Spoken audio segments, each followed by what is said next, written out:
باللہ من الشیطان الرجیم بسم اللہ الرحمن الرحیم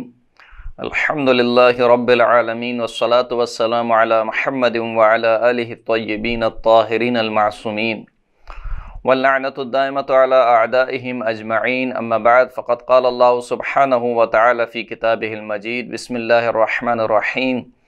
شہر رمضان الذی انزل فیہ القرآن ھدی للناس وبینات من الھدی والفرقان۔ محترم ناظرین کرام، قرآن مجید کے 5ویں پارے کا خلاصہ آپ کی خدمت میں حاضر ہے۔ قرآن مجید کا 5واں پارہ سورہ مبارکہ نساء کی آیت نمبر 24 سے لے کر آیت نمبر 147 تک،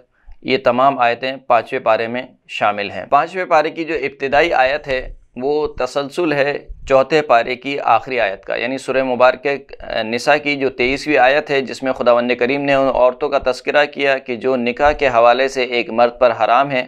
اسی تسلسل میں خداوند کریم نے 24ویں آیت میں مزید ان عورتوں کا تذکرہ کیا کہ جو نکاح کے حوالے سے ایک مرد پر حرام ہیں، اور کہا کہ دیکھو جو شوہردار عورتیں ہیں وہ تم پر حرام ہیں، ان سے نکاح نہ کرو۔ پھر اس کے بعد اسی آیت میں خداوند کریم نے ان عورتوں کا تذکرہ کیا کہ جو ان کے علاوہ ہیں، یعنی جن عورتوں کا تذکرہ 23ویں آیت میں اور 24ویں آیت کی ابتدا میں ہو گیا، ان کے علاوہ جو عورتیں ہیں وہ تمہارے لیے حلال ہیں۔ اور اسی آیت میں خداوند کریم نے نکاح کی حکمت کو بیان کیا۔ خداوند کریم ارشاد فرماتا ہے کہ وَأُحِلَّ لَكُم مَّا وَرَاءَ ذَلِكُمْ أَن تَبْتَغُوا بِأَمْوَالِكُمْ مُحْصِنِينَ غَيْرَ مُسَافِحِينَ۔ ان کے علاوہ جو عورتیں ہیں وہ تمہارے لیے حلال ہیں، پس تم اپنے اموال کے ذریعے سے جس کے ساتھ چاہو نکاح کر سکتے ہو ان عورتوں کے علاوہ۔ اور یہ نکاح کیوں رکھا گیا؟ محسنین، تاکہ تم پاک دامن رہو، غیر مصافحین، اور زنا سے بچے رہو۔ یعنی اسلام نے جو یہ نکاح رکھا ہے یا ازدواج رکھا ہے، یہ اس وجہ سے کہ انسان کی ایک جنسی خواہش کو پورا کیا جائے اور وہ جنسی اعتبار سے کسی قسم کے گناہ میں مبتلا نہ ہو۔ پھر اسی آیت میں خداوند کریم نے عقد غیر دائمی جس کو متعہ کہا جاتا ہے اس کا بھی تذکرہ کیا۔ فرمایا کہ فَمَسْتَمْتَعْتُمْ بِهِ مِنْهُنَّ فَآتُوهُنَّ أُجُورَهُنَّ فَرِيضَةً۔ جن عورتوں سے تم متعہ کرو ان کا جو حق مہر تم نے طے کیا ہے وہ حق مہر ان کو ادا کرنا واجب ہے تمہارے اوپر، اور جو حق مہر تم نے طے کیا ہے اس کے بعد اگر کچھ اور دینا چاہو تو اس میں بھی کوئی حرج نہیں ہے۔ پھر اس کے بعد خداوند کریم نے اگلی آیت میں کنیزوں سے شادی کا حکم بیان کیا، اور اگر کوئی کنیز زنا کرے تو اس کی سزا کا حکم بیان کیا۔ اس کے بعد خداوند کریم نے نکاح کی حکمت کی طرف اشارہ کیا اور ارشاد ہوا کہ واللہ یرید ان یتوب علیکم ویرید الذین یتبعون الشہوات ان تمیلوا میلا عظیما، کہ خداوند کریم نے جو یہ نکاح کا حکم رکھا ہے اس سے خداوند کریم یہ چاہتا ہے کہ تمہیں گناہوں سے پاک رکھے، لیکن وہ لوگ جو شہوات کی اتباع کرتے ہیں وہ چاہتے ہیں کہ تمہیں شہوات کی طرف دھکیل دیں اور تمہارا عظیم ترین رجحان شہوات کی طرف، جنسی شہوات کی طرف ہو جائے۔ اس کے بعد کی آیت میں خداوند کریم نے معاملات کا تذکرہ کیا کہ دیکھو جو مال تم کما رہے ہو یا جس طریقے سے مال تمہارے پاس آ رہا ہے، خیال رہے کہ یہ حلال طریقے سے تمہارے پاس آئے۔ ارشاد ہوا کہ یا ایھا الذین آمنوا لا تأکلوا اموالکم بینکم بالباطل الا ان تکون تجارۃ عن تراض منکم، کہ اے ایمان والو اپنے اموال کو باطل ذریعے سے مت کھاؤ، یعنی ایسی تجارت یا ایسا معاملہ جو شرعاً حرام ہے، حرام طریقے سے نہ کماؤ اور حرام طریقے سے مال مت کھاؤ۔ الا ان تکون تجارۃ عن تراض، مگر یہ کہ یہ مال تمہارے پاس ایسی تجارت کے ذریعے سے آیا ہو کہ جس پر تم راضی ہو، طرفین جس کے اوپر راضی ہوں۔ اس کے بعد کی آیت میں خداوند کریم نے اپنے بندوں کو ایک نوید سنائی ہے کہ اگر تم چھوٹے موٹے گناہوں سے بچو گے تو خداوند کریم تمہارے گناہ کبیرہ کو بخش دے گا۔ اور پھر اس کے بعد کی آیت میں خداوند کریم نے ایک اجتماعی نظام کی طرف اشارہ کیا ہے کہ دیکھو یہ جو مرد اور عورت کا نظام ہے کہ جس میں ہم نے مرد کو سرپرستی دی ہے گھر کی، اس کا یہ مطلب نہیں ہے کہ آخرت میں بھی مثال کے طور پر مرد اپنی حیت کے اعتبار سے یا اپنی جسمانی حیت کے اعتبار سے عورت پر فضیلت رکھتا ہے، ہرگز ایسا نہیں ہے۔ ہم نے فقط و فقط اگر مرد کو قوام بنایا ہے، سرپرست بنایا ہے، تو اس اعتبار سے کہ مرد کی خلقت مختلف ہے عورت کی خلقت سے، لہٰذا مرد کے فرائض جدا ہیں عورت کے فرائض سے۔ عورت کے ذمہ مرد کے ذمہ لگایا کہ وہ اپنا اور اپنے اہل و عیال کا نفقہ جمع کرے، کمائے اور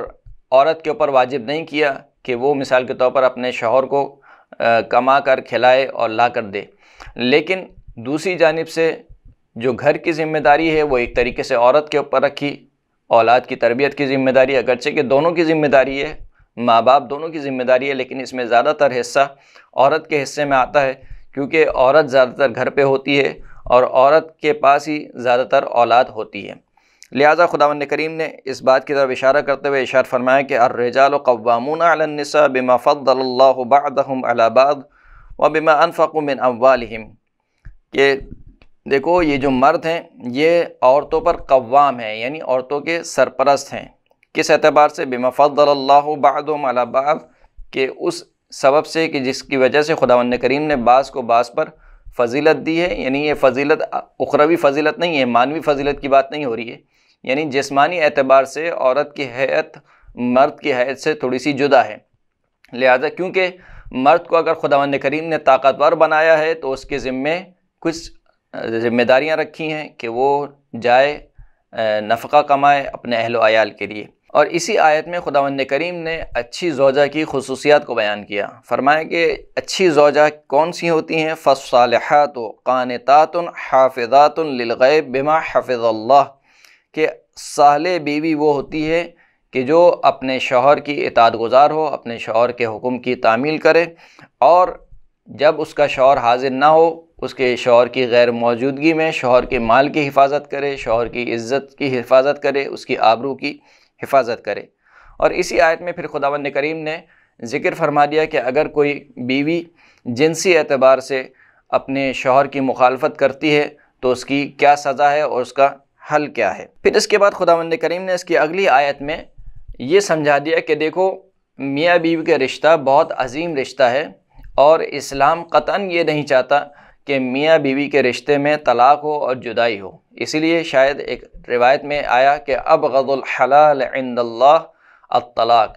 کہ حلال کاموں میں سے جو سب سے مقبوض ترین چیز ہے خدا کے نزدیک، جس سے خداوند کریم ناراض ہوتا ہے، حلال کاموں میں سے وہ ایک طلاق ہے۔ لہذا اسلام نے آخری حد تک کی کوشش کی ہے کہ مرد اور عورت کے درمیان باہمی ہم آہنگی رہے، توافق رہے، اور ان پر طلاق کی نوبت نہ آنے پائے۔ اسی لیے خداوند کریم نے ارشاد فرمایا کہ وَإِنْ خِفْتُمْ شِقَاقَ بَيْنِهِمَا فَابْعَثُوا حَكَمًا مِّنْ أَهْلِهِ وَحَكَمًا مِّنْ أَهْلِهَا إِنْ يُرِيدَ إِصْلَاحًا يُوَفِّقَ اللَّهُ بَيْنَهُمَا، کہ اگر تمہیں مرد اور عورت کے درمیان جدائی کا خوف ہو تو بس مرد کے گھرانے میں سے بھی ایک حکم کو، یعنی ایک ایسے شخص کو جو کہ فیصلہ کرنے والا ہو، بزرگ ہو، مرد کے گھرانے میں سے بھی اور عورت کے گھرانے میں سے بھی، عورت کے خاندان میں سے بھی دو بزرگوں کو منتخب کرو کہ یہ دونوں آپس میں بیٹھیں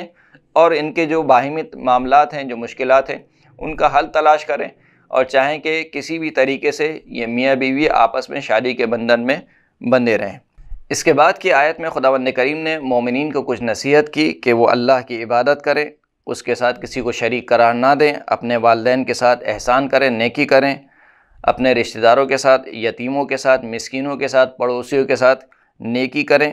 اور اچھا برتاؤ رکھیں۔ پھر اس کے بعد خداوند کریم نے ان لوگوں کی صفت بیان کی کہ جو کہ تکبر کرتے ہیں اور اطراء کے چلتے ہیں، کہا ان کی ایک صفت یہ ہے کہ وہ بخیل ہوتے ہیں، اور اس طریقے سے بخل کرتے ہیں کہ جو کچھ اللہ نے ان کو عطا کیا ہوتا ہے اپنے فضل سے وہ اس کو چھپاتے ہیں، اور اگر کبھی رائے خدا میں دے بھی دیں کسی کو تو وہ بھی لوگوں کو دکھانے کے لیے اور ریاکاری کے لیے۔ اس کے بعد کی آیت میں خداوند کریم نے عدل الہی کو بیان کیا، فرمایا کہ ان اللہ لا یظلم مثقال ذرۃ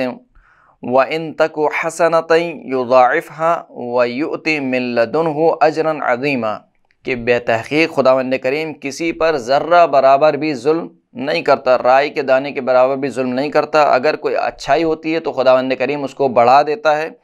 اور خداوند کریم اپنی جانب سے اجر عظیم عطا کرنے والا ہے۔ پھر روز محشر کا تذکرہ ہوا کہ اے حبیب اس دن کو یاد کرو کہ جب ہم ہر امت میں سے ایک گواہ کو بلائیں گے اور آپ کو ان گواہوں پر گواہ کے طور پر بلائیں گے، اور اس دن جو کافر ہوں گے اور جن لوگوں نے رسول خدا کی معصیت کی ہوگی وہ چاہیں گے کہ اپنے گناہ کے عوض میں پوری زمین کو بھی اگر فدیہ کر دیں تو اس پوری روئے زمین کو بھی ان کے فدیے میں قبول نہیں کیا جائے گا۔ پھر اس کے بعد خداوند کریم نے نماز کے فقہی احکام بیان کی کہ دیکھو نشے کی حالت میں نماز کے قریب مت جاؤ، اور پھر اسی آیت میں خداوند کریم نے غسل جنابت کا تذکرہ کیا، اور اسی آیت کے اختتام میں خداوند کریم نے تیمم کا تذکرہ کیا کہ دیکھو اگر تمہیں کوئی پانی نہ ملے تو پھر پاک مٹی پر تیمم کرو۔ اس کے بعد خداوند کریم نے اہل کتاب کا تذکرہ کیا کہ دیکھو یہ وہ افراد ہیں کہ جو گمراہی کو خرید لیتے ہیں اور چاہتے ہیں کہ خود بھی گمراہ ہو جائیں اور دوسروں کو بھی گمراہ کریں۔ اور پھر بعد کی آیت میں خداوند کریم نے یہودیوں کا تذکرہ کیا کہ یہ جو یہود ہیں یہ کتاب خدا میں تحریف کرتے ہیں اور کلموں میں، کتاب خدا کے کلمات میں ہیرا پھیری کرتے ہیں، اور یہ کہتے ہیں کہ ہم نے سنا ہے اور پھر معصیت بھی کی ہے۔ اور پھر خداوند کریم کہتا ہے کہ اگر یہ کہتے ہیں کہ ہم نے سنا اور اطاعت کی لیکن ہمیں تھوڑی سی مہلت دو تاکہ ہم سمجھ لیں کہ تمہارا دین صحیح ہے یا غلط ہے، تو خداوند کریم فرماتا ہے کہ یہ ان کے لیے بہت بہتر ہوتا۔ اس کے بعد کی آیت میں خداوند کریم نے یہ ذکر کیا کہ خداوند کریم شرک کو برداشت نہیں کر سکتا۔ فرمایا کہ ان اللہ لا یغفر ان یشرک بہ ویغفر ما دون ذلک لمن یشاء ومن یشرک باللہ فقد افتری اثما عظیما۔ بے تحقیق خداوند کریم معاف نہیں کرے گا کہ اس کے ساتھ کسی کو شریک قرار دیا جائے، اور اس کے علاوہ خداوند کریم معاف کر سکتا ہے، یعنی شرک کو خداوند کریم معاف نہیں کرے گا۔ شرک کے علاوہ اگر کوئی گناہ ہے، چاہے کتنا ہی بڑا گناہ کیوں نہ ہو، وہ خداوند کریم معاف کر سکتا ہے، اور جو شخص بھی خدا کا شریک قرار دیتا ہے تو وہ خدا کے اوپر بہت ہی بڑا جھوٹ باندھتا ہے، افترا باندھتا ہے۔ اس کے بعد کی آیت میں آیت نمبر 50 سے لے کر آیت نمبر 55 تک خداوند کریم نے اہل کتاب کا حوالہ دیتے ہوئے ملک عظیم کا تذکرہ کیا، اور فرمایا کہ یہ جو ملک عظیم ہے اس سے مراد یہ دنیاوی سلطنت نہیں ہے، دنیاوی بادشاہت نہیں ہے، بلکہ یہاں پر ملک عظیم سے مراد کیا ہے کہ اللہ کی جانب سے کسی کی اطاعت کا فرض کیا جانا، یعنی جس طریقے سے خداوند کریم نے رسول کی اطاعت فرض کی ہے کہ یہ جو اطاعت ہم نے فرض کی ہے رسول کی، یہ ملک عظیم ہے، اور کہا کہ اگر ہم اہل کتاب کو مثال کے طور پر یہ ملک عظیم دیتے تو یہ ذرہ برابر بھی ان لوگوں کو کہ جو اس کے اہل ہیں ان کو ان میں سے کچھ حصہ بھی نہ دیتے۔ پھر فرمائے کہ ام یحسدون الناس علی ما آتاہم اللہ من فضلہ فقد آتینا آل ابراہیم الکتاب والحکمت وآتیناہم ملکا عظیما، کہ کیا یہ لوگ حسد رکھتے ہیں ان لوگوں سے کہ جن کو اللہ نے اپنے فضل سے عطا کیا؟ بے تحقیق ہم نے آل ابراہیم کو کتاب بھی عطا کی، حکمت بھی عطا کی، اور ہم نے آل ابراہیم کو ملک عظیم عطا کیا۔ یہاں پر ملک عظیم سے مراد کیا ہے؟ اگر آل ابراہیم کا جائزہ لیا جائے تو صرف جناب سلیمان علیہ السلام وہ نبی ہیں کہ جن کو دنیاوی اعتبار سے بادشاہت ملی ہے، اس کے علاوہ اور کوئی نبی نہیں ملتا، یا جناب یوسف دنیاوی اعتبار سے وزیر بنے ہیں، لیکن اس کے علاوہ جتنے بھی انبیاء ہیں آل ابراہیم میں دنیاوی اعتبار سے اگر ان کو دیکھا جائے تو ان کے پاس کوئی بادشاہت نہیں تھی، لیکن خداوند کریم کہہ رہا ہے کہ ہم نے ان کو ملک عظیم عطا کیا۔ تو یہاں پر ملک عظیم سے مراد ان کی اطاعت ہے، یعنی ان کو طاعت مفروضہ، جن کی اطاعت کو واجب قرار دیا گیا ہے۔ اس کے بعد کی آیت میں خداوند کریم نے کفار اور اہل ایمان کی جزاؤں کا تذکرہ کیا کہ کفار کو آخرت میں کیا جزا ملے گی اور اہل ایمان کو آخرت میں کیا جزا دی جائے گی۔ اور پھر اس کے بعد آیت نمبر 58 میں خداوند کریم نے اخلاقی احکامات کا تذکرہ کیا ہے، اور یہ وہ اخلاقی احکامات ہیں جو ایک اسلامی معاشرے کی اقدار ہیں کہ جن کے اوپر ایک معاشرے کا نظام قائم ہو سکتا ہے۔ اگر ان کی رعایت نہ کی جائے تو معاشرے کا نظام درہم برہم ہو سکتا ہے، اور معاشرے میں جنگل کے جیسا سما جو ہے وہ سما سکتا ہے۔ خداوند کریم ارشاد فرماتا ہے کہ ان اللہ یأمرکم ان تؤدوا الامانات الی اہلہا واذا حکمتم بین الناس ان تحکموا بالعدل ان اللہ نعم ما یعظکم بہ ان اللہ کان سمیعا بصیرا، کہ خداوند کریم تمہیں حکم دیتا ہے کہ لوگوں کی امانات ان تک پہنچا دو، اور تمہیں حکم دیتا ہے کہ اگر لوگوں کے درمیان حکم کرو تو عدل اور انصاف پر حکم مبنی ہونا چاہیے، اور خداوند کریم بہترین نصیحت کے ساتھ تمہیں نصیحت کرتا ہے، اور خداوند کریم سننے والا بھی ہے اور دیکھنے والا بھی ہے۔ آیت نمبر 59 میں خداوند کریم نے 3 اطاعتوں کو واجب کیا۔ وہ 3 اطاعتیں کون سی ہیں؟ فرمائے کہ یا ایھا الذین آمنوا اطیعوا اللہ واطیعوا الرسول واولی الامر منکم، اے ایمان والو اطاعت کرو اللہ کی، اللہ کے رسول کی اور صاحبان امر کی، اور اگر تمہارا کسی بات میں جھگڑا ہو جائے تو اپنے امر کو پلٹا دو اللہ کی طرف اور اللہ کے رسول کی طرف۔ اور پھر اس کے بعد کی آیت میں خداوند کریم نے منافقین کا تذکرہ کیا کہ جو اپنے معاملات کو اللہ اور اللہ کے رسول سے حل کروانا نہیں چاہتے ہیں، بلکہ وہ چاہتے ہیں کہ غیروں کو اپنا حکم بنائیں، غیروں کے پاس اپنا فیصلہ لے کر جائیں، ان کی مذمت کی۔ اور پھر اس کے بعد کی آیت میں خداوند کریم نے رسول خدا کی ذات گرامی کو وسیلہ قرار دیا استغفار کا۔ آیت نمبر 64 میں خداوند کریم ارشاد فرماتا ہے کہ وَلَوْ أَنَّهُمْ إِذ ظَلَمُوا أَنفُسَهُمْ جَاءُوكَ فَاسْتَغْفَرُوا اللَّهَ وَاسْتَغْفَرَ لَهُمُ الرَّسُولُ لَوَجَدُوا اللَّهَ تَوَّابًا رَحِيمًا، اگر یہ اپنے نفسوں پر ظلم کر بیٹھے اور پھر اس کے بعد تمہاری خدمت میں حاضر ہوں اور اللہ سے استغفار کریں اور ہمارا رسول بھی ان کے لیے استغفار کرے، تو یہ یقیناً اللہ کو بہت زیادہ بخشنے والا اور بہت زیادہ رحم کرنے والا پائیں گے۔ پھر خداوند کریم نے اپنی قسم کھائی اور اپنی قسم کھا کر کہا کہ دیکھو یہ لوگ اس وقت تک ایمان نہیں لا سکتے ہیں جب تک ہمارے رسول کو ہر فیصلے میں اپنا حاکم نہ بنا لیں، یعنی حاکمیت روئے زمین پر یہ اللہ کی ہے اور اللہ کے بعد ان افراد کی ہے کہ جو اللہ کی جانب سے حجت خدا ہیں۔ لہٰذا اگر کوئی شخص مسلمان ہے لیکن اللہ کی حجت خدا کو اپنا حاکم نہیں سمجھتا ہے، مثال کے طور پر، یا حاکم نہیں بنانا چاہتا ہے، تو خداوند کریم کہتا ہے کہ فَلَا وَرَبِّكَ لَا يُؤْمِنُونَ، تیرے پروردگار کی قسم یہ ایمان نہیں لا سکتے ہیں حَتَّى يُحَكِّمُوكَ فِيمَا شَجَرَ بَيْنَهُمْ، یہاں تک کہ اپنے باہمی اختلافات میں تمہیں اپنا حاکم نہ بنا لیں۔ اس کے بعد آیات کا ایک طویل سلسلہ ہے،